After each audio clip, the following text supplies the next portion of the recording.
opposition, we were able to paint a clearer picture from the ground to the diplomats that visited, and reascertain what they've been seeing in the media and other sources of constant human rights abuse, constant disrespect and undermining of the rule of law. And again, we reiterated our call for action. We expressed appreciation for the constant statements that come from the United States administration about the plight of Ugandans. But again, we called for firmer action because what is happening in Uganda, what General Museveni is doing to the people of Uganda is exactly, or rather more, as Mugabe did to the people of Zimbabwe, as Bashir did to the people of Sudan, as Taylor did to the people he was governing. All these were sanctioned. So we called for the same treatment to General Museveni over the same atrocities. We were asked about the torture reports and the dismissal of the Minister of Security of the same.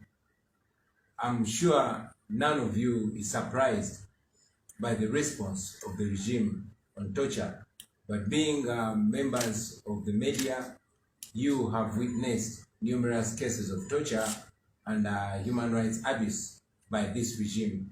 They, of course, will not,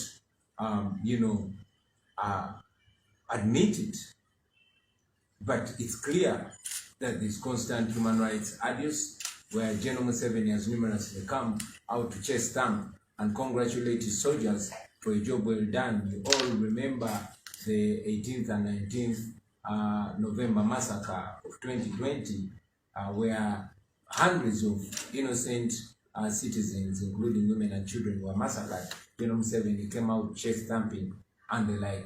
So it is not upon us to explain how and why the Minister of Security denied the same, but it's clear that every culprit will make every effort to deny their culpability.